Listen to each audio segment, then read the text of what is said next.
How do we transform circles and use this concept to show that circles are similar to one another? That's the point of this particular lesson. So, how can you determine if two circles are congruent? Well, they're congruent if their radii are equal.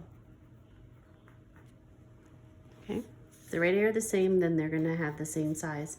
How can you determine if they're similar to one another? Well, remember, what it means to be similar is that they have the same shape, but usually not the same size. So what you could do is you could use a transformation to align the centers, and then see if a dilation will map one right on top of the other. Dilation to map onto the other. So if you can slide one circle so that their centers match up and then change the size of the circles and get them to align, then they have to be similar. They have the same shape, but perhaps not the same size. How is the equation of a circle affected by a rigid transformation? So if it's rigid, it's not going to change the size. So the radius will remain unchanged. But what would most likely change would be, here's the equation of our circle, right? It would be these center points most likely that would change. Our rigid transformations are a rotation. Now, if you're rotating the original circle about its center, the center is not going to change. But if you're rotating it about any other point, the center is going to change location. We've got reflections. If your reflection line contains the center is not going to change. But if you reflect the circle across any other point, the center will change. So these sometimes would impact that, but the translation where we're sliding it and moving it, that's also rigid. That's always going to change the location of our center. How would the equation of a circle be affected by a non-rigid transformation? So remember, non-rigid, that's our dilation. We're either going to enlarge it or reduce it. And when you do that, it's definitely the radius part of the equation that's going to change, right? The radius will change size. So we have two circles here. We can see that A is definitely smaller than B. What are the key features of a circle? What is the key feature when dealing with transformations? Well, that's going to be the center of the circle, okay? If you can locate its center, then you can focus in on the radius, but it's the center that's always going to be moving, right? It's the key element for the circle. Evaluate which transformation would map A on to B. So if I want to move A to B, I would need to slide it to the right. It looks like 6 and up 1. So remember, that's a translation, and this is how we write those. Every ordered pair in A, the x coordinates are going to move to the right 6, so we would add 6, and the y coordinates are going to go up 1. That's our translation rule. Which transformation would then be applied to the new circle A's radius to match it onto that of B? Well, circle A has a radius of 1, circle B has a radius of 3. So this would be our dilation, and it would need to be an enlargement. And remember, we can write it like such. 3x times 3y. Okay, so we would use a scale factor of 3. That's not necessarily the case. By the way, I got to be careful of one thing. Remember, we could use this rule when our center of dilation is the origin, okay? But otherwise, you would have to specify what the center would be. And in this case, our center would be, if we moved this over 6 and up 1, now we have a circle, and this point is A prime. And then we could use this rule. Basically, we would just multiply the radius times 3 in that case, right? A scale factor of 3. All right, so how can we use the definitions of similarity and transformations to justify that all circles are similar. Well, similarity is the same shape, but perhaps a different size. So because we can take every circle and we can slide it, we can move it left, right, up, down so that the centers match up. And then we can either enlarge or shrink the circle so that they're identical, one right on top of the other. That's going to guarantee that they have the same shape, and that's going to make them similar. All right, so let's do some practice problems here. So we've got A, which is smaller than B. What transformations would map A onto itself? Well, one thing we could do is any rotation about A's center, no matter how many degrees you spin it, and you wouldn't even know you changed it. So we could rotate about the ordered pair -4, 1. That would keep it the same. And then we also could reflect it. If we reflected it across, say, that line, we fold blah, blah, blah, you couldn't tell that it had moved, but it doesn't just have to be this line, it would be any line that passes through the center of the circle. So also a reflection over, and those lines are diameters, right? A reflection over a diameter, and A is going to remain unchanged. So what transformations will map B onto itself? Well, again, it would be a rotation. So the same thing, a rotation about its center is 2, 2. And then again, any reflection at all across the diameter. I won't rewrite that. Okay, so this diameter, so it's basically any point that contains the center. Sorry, any line that contains the center point. All right, so graph the result of a transformation if we use this rule and then we follow it by a dilation of a scale factor of 2 centered at A prime.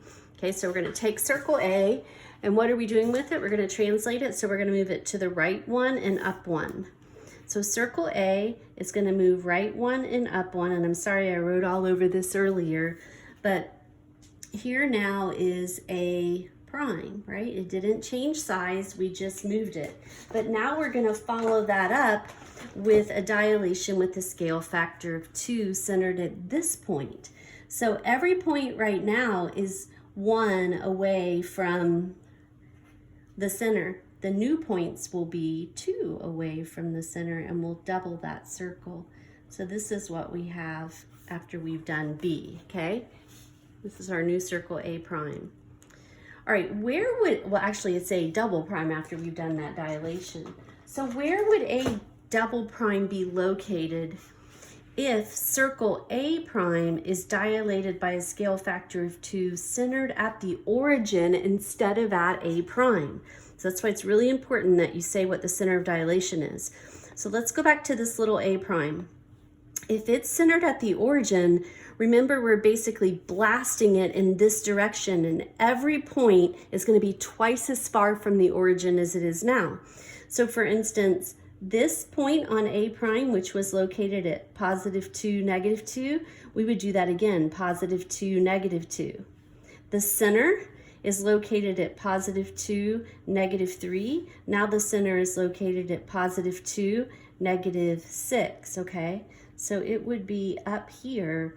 This would be the result if we dilated it using the origin as our center. So it would be in the second quadrant with center at, that looks like -6, +4. Okay. All right. Okay. Continuing with lots more practice. So graph the result of a transformation where first of all we use this translation rule and then we dilate it by a scale factor centered at that new location of the center, okay? So we're not dilating about the origin. So what are we going to do? We're going to start by moving it left 3 and up 2. So left 1, 2, 3 and up 2. Every point, left 1, 2, 3, up 2. Left 1, 2, 3, up 2, and so on. Okay, so this circle still has a radius of 3. Now, if I had a compass, these would look a lot better. All right, so this is now O prime. We slid it left 3 and up 2. Now we want to dilate it by a scale factor of 2/3. So remember, 2/3 is less than 1. So O prime is going to be, O double prime is going to be smaller than O prime. And right now my radius is 3. We're going to multiply by the scale factor. So 2/3 times 3 is just going to be 2, okay? So our new radius, the center's not going to move, and our new radius is 2 instead of 3. So this is also O double prime, and that circle has a radius of 2 and looks like such. All right, number 3. Circle K and circle M. K is smaller than M. We know they're similar. Describe a sequence of transformations that's going to carry K on to M. So since K is smaller, we're going to need to dilate it, and we know our scale factor is going to be bigger than 1, right? Because we're going to have to enlarge it. But first of all, let's get the centers where they should be. So we would start first of all with a translation. And how do we have to move K? Well, K needs to go to the right 1, 2, 3, and it needs to go down 1, 2, 3, 4. So we're going to move it to the right. So we'll add 3, and we're going to move it down. So we're going to subtract 4. So that's going to put K prime right there. Now the original K has a radius of 2, 4, 6. Okay, this radius is 6. M has a radius of 2, 4, 6, 8. Okay, so let's just stop and think about our scale factor. The original radius was 6. We want it to become 8. And which way we're going in this direction, right? We're taking 6 and morphing it into 8.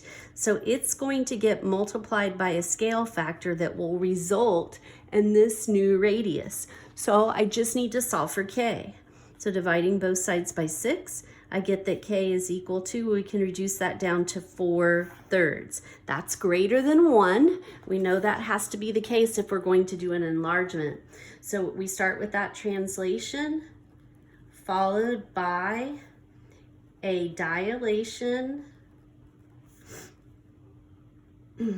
of scale factor 4/3. And if that's all you say, it's wrong because you're implying that it's being pushed out from the origin. Remember, you must say centered at, and our new center, K moved there, and that's K prime. Centered at K prime. Okay, it's an important step. All right, Tom is building a new corral for his horse farm, and he wants the corral to have half the diameter of his current one. Let's look at his corral, by the way. Circle C is the current corral. So the corral has a diameter of 4. So the new corral is going to have a diameter of 2, therefore a radius of 1. Let's just keep that in mind. Okay, and the rectangles are barns. Select the series of transformations that would result in a corral that has the dimensions he wants, but wouldn't interfere with any other structures. All right, let's test these out. So the first thing we do is dilate the circle centered at C. So we're gonna center it at C and we're gonna dilate it. But we're missing a whole lot of information. Are we enlarging it? Are we reducing it? What's our scale factor? I don't know. I don't think it's that one. We'll come back to it if we run out of other options, okay? All right, first, we would slide it. Left 6, 1, 2, 3, 4, 5, 6, and up 1. And then we would perform, well, there's 2 things wrong with this. Number 1, they don't say that this dilation, it is a type of dilation, right? Because we're multiplying X and Y by something. They don't tell us where it's centered. So that would be centered at the origin, which may or may not be bad. But never does a dilation use different values. If you multiply by K here, you also multiply by K there. Can't be that one, okay? Now this next one has potential. You're gonna take the points on C and you're gonna cut them all in half. That looks good, right? Because I know I want my radius to come down to a 1. And if we cut everything in half, it would look like that. But I just made a critical error. Do they tell us where this is centered? They don't. So if we were cutting these in half, it would actually be, instead of the center being located at 6, 2, it would be located at 3, 1. Everything would come in and change and it would look like that. And then we're gonna slide it to the right 2 and up 1, 2, 3, 4, 5. That would put it inside that building and that wouldn't work. So I hope it's this last one because nothing else seemed to be what we were looking for. All right, first of all, we're going to transform it. Every XY coordinate, it's gonna go, so back to our original circle, okay? It's gonna go to the left 2 and up 1. So right now that would put it right there, okay? Left 2 and up 1, and then, so here's C prime. This is the first one that mentions it being centered at C prime, and then we're going to multiply both the X and Y coordinates by the same scale factor, and we're cutting everything in half. So that would bring it in like such. There you go. Not in the way of any of the buildings. It's going to be D. All right, C is a little tricky. Let me get a piece of graph paper. Sorry, I wasn't prepared. I just think it'll help you to see this. So we have a circle that passes through, this should be an R, these 3 points. And it doesn't tell you that any of them are the center. So let's talk about that. So it passes through 0, 0, 0, 6. So that's 5, 0, 6, and 8, 0. And none of these points are necessarily the center. And there's going to be a circle that passes through them all. Now again, if I had my compass, I could probably do this a little better, but I'm assuming you guys don't have compasses, so we're going to puzzle through this without. So basically, our circle would look something like that. So, pretty visual, but I'm tempted to believe that perhaps this is a diameter of our circle. And it looks like it's passing through this point right there, but let me show you how to do this even if you didn't have graph paper. Okay, we're gonna use the distance formula just really quickly. So this is 0, 6, this is 0, 0, and this is 8, 0. And what we really don't know is what is the location of our center. Okay, so do you agree that the distance from the center to any point on the circle has to be the same, that those would both be radii? So just really quickly, the distance formula says if I want to find the radius, I could do this x coordinate minus that one, h minus basically whatever the x coordinate is squared, plus the y coordinate k minus any y coordinate squared, and that would equal my radius. The radius squared was equal to that before I squared it. This is just the distance formula, okay? But the radii are equal. So if I do this side of the equation using, say, 0, 0, and I do it again using 0, 6, I should be able to set those equal to each other because these radii are the same. So just really quickly, how would I find the distance between these 2 points? I would do h minus 0 squared plus k minus 0 squared, and I would take the square root of that in order to find this, the radius. Well, I can do the same thing between these 2 points here, okay? From here, I could do h minus 0 and k minus 6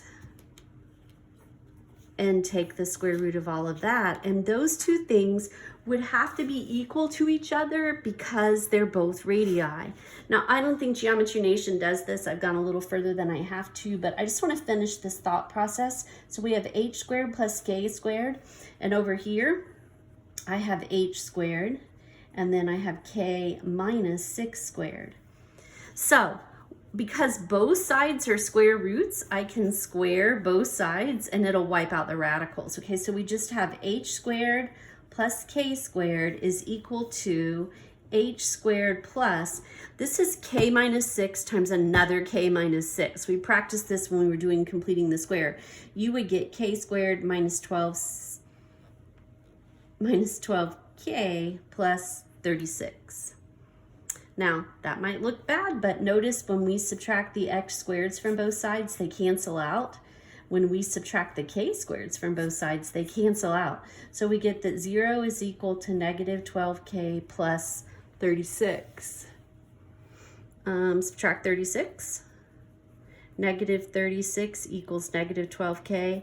Divide by negative 12, and we get that k is 3. Okay, so sure enough, 1, 2, 3, k is 3. So visually, I have indeed found my center. My center is located over 4 and up 3. And that's a right angle, and we could use the Pythagorean theorem, or we could also remember that this is a 3, 4, 5 triple. Our radius is 5. Okay, so this circle has its center at 4, 3 with a radius of 5. All right, what do we want to do with that circle? Describe a sequence of transformations that would map C to a circle with a radius of 1 centered at the origin. All right, if we want this to be centered at the origin, then we need to move our center to the left 4 and down 3. Okay, so the first thing we would do is we would transform it by sliding it left 4 and down 3. Now, whatever this center is, let's just say it was A prime is at the origin. So I don't need to use any wording here. We can just follow it with followed by a dilation of scale factor. Now, what do we want our scale factor to be? We want the radius to be 1. So clearly it's a reduction. So we're going from the big to the small. And we're taking the radius in the big, which is 5. We're multiplying it by a scale factor to give us, and we want to have a radius of 1. So if you have any trouble just kind of looking at that and intuitively knowing what it would be, the scale factor is 1/5. Okay?